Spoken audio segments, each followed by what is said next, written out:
generacije 90-ih, jer svi smo manje više tu negdje. Vraćamo se u vrijeme Titograda.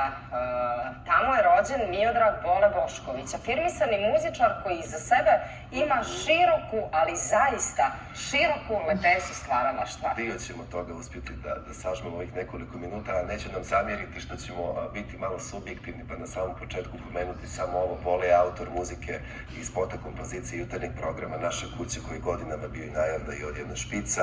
Evo, Nazor se zadržao do dana današnjeg. Dobro jutro, Crna Gora. Dobro jutro, Crna Gora. Ispred Kica Bude Tomović, naš Filip Inić po drugi put je u društvu Bole Boškovića, a razlog je promocija 6. samostalnog albuma, čije su kompozicije inspirisane nekim periodima crnogorske istorije. Sve će nam to bolje reći Filip. Filipe, još jednom sa druge lokacije. Dobro jutro. Dobro jutro još jednom svima u studiju i našim gledalcima. Kao što ste rekli, u posljednjim minutima jutarnjeg programa zaista lijepa tema, lijepa priča, lijepa i muzika 6. albuma Bola Boškovića. Kao što ste rekli, to su periodi iz naše istorije, od Duklje, srednjovjekovne Zete, Titograd, Podgorica. O svemu tome detaljnije razgovaramo sa gospodinom Bolem Boškovićem. Gospodine Boškoviću, dobro jutro i vama. Dobro jutro i pozdrav gledalcima jutarnjeg programa televizije Crne Gore. Kao što rekoh, to su neki periodi iz naše istorije. Ja sam imao priliku da čujem, a nadam se da će i naši gledalci čuti taj dijelić kompozicije Duklja.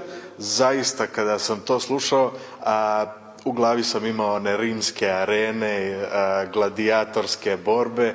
Znači, šta vas je inspirisalo da napravite upravo takvu jednu orkestarsku, epsku melodiju? Pa znate, mi danas živimo u jednom začaranom truglu egzistencije, politike i, nažalost, pandemije COVID-19. Svaka informacija koja izađe iz tih prokletih avlija na neki način minimizira sve druge obavijesti. Primjera radi, zadnjih godinu dana nam je gorivo poskupilo 14 puta, pa ovamo političari sa njihovim nesmislenim izjavama, čast izuzecima, pa recimo da je prije neki dan 15 građana Crne Gore preminulo, 750 zaraženih i tako dalje i tako dalje. Tako da svaka obavijest koja dođe sa druge strane na neki način se, ako mogu tako reći, obesmišljava. Ali to je jedna strana priče.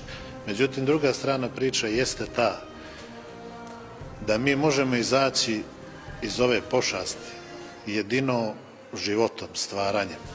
Svaki novi film... Bijeg od realnosti. Ne bijeg od realnosti, nego baš kontra. Znači, što bi rekli, direktno u glavu.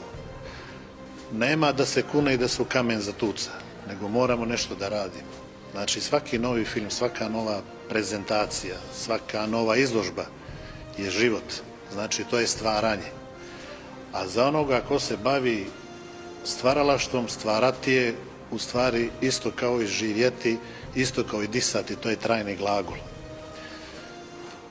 Vraćam se odgovoru direktno na ovo vaše pitanje. Znači, umjetnici su u principu skloni mistifikaciji i uveličavanju onoga što oni stvore, bez obzira da li u pitanju muzika, film i tako dalje. Ja mislim da vi kad nešto osjećate, jednostavno to izađe od vas i vi to pretočite. Da li putem pera, da li putem kamere, da li putem muzike, i tu nema puno filozofije. Osjetila se u muzici možda i neka žal za onim što smo izgubili, na primjer, od Duklje, što je nismo sačuvali na pravi način kako treba, što imamo kamen na kamenu od neke jako lijepe, uređene nasobine tada kada smo bili dio Rimskog carstva. Znate kako imamo mi da žalimo za mnogo čim. Kad ste već pomenuli, dotakli ste se istorije. Znači, ovu manifestaciju, promociju, ne znam kako da kažem, želim da posvetim čovjeku koji je po mene bio jedan od najboljih historičara Crne Gore i čime je upisano velikim slovima u analima historiografije Crne Gore. To je gospodin Nikčević. znači Vojislav Dušana Nikčević.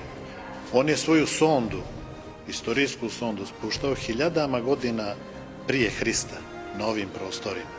Naš narod miješa grad Duklju i državu Duklju, Diokliju. Znači, on je počeo priču o Skitima, o Sarmatima, o tim plemenima. On je počeo priču o Viševićima, dinastije Prijeva i Savljevića. Čuveni Vuk Višević koji je ognjem i mačem branio sve to Peliklovo carstvo. To je sve Vojova zasluga. I danas mislim da je najveće mane Crne Gore, odnosno najveće falinke, jesu neznanje i naša pizma. Ovo što se tiče Dioklije, Duklje, to je jednostavno moj osjećaj. Od 80-ih, 90-ih godina dosta sam tamo provodio vremena i to se jednostavno od vas na neki način skupi i vi osjećate potrebu da to saopštite. U ovom momentu to je u pitanju je muzika, a posle toga planiran je film. Rekli ste da postoje 4 numere, to su Dioklija, to je Prevalis, to je Zeta, Titograd, Povratak u budućnost i posebni bonus trak jeste posebna oda za mene jednoj od velikih crnogorskih ličnosti, to je italijanska princeza, crnogorska kraljica Jelena Savojska. Na CD-u je takođe vrlo velika zasluga gospodina Blagote Erakovića, koji u jednom segmentu baš te priče, to sve filmske priče, to je ambijentalna muzika, Dokleja, izgovara na njemu svojstven način, bar našeg crnogorskog pozorišta, izgovara na njemu svojstven način i sa krajnje originalnim glasom neke krilatice, sintagme na latinskom jeziku.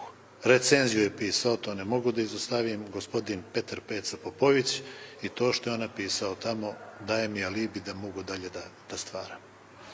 Nažalost, javljaju mi da je naše vrijeme za sada isteklo. Bilo je dovoljno, nema potrebe, samo sa anđelima. Hvala. Hvala vama najljepše.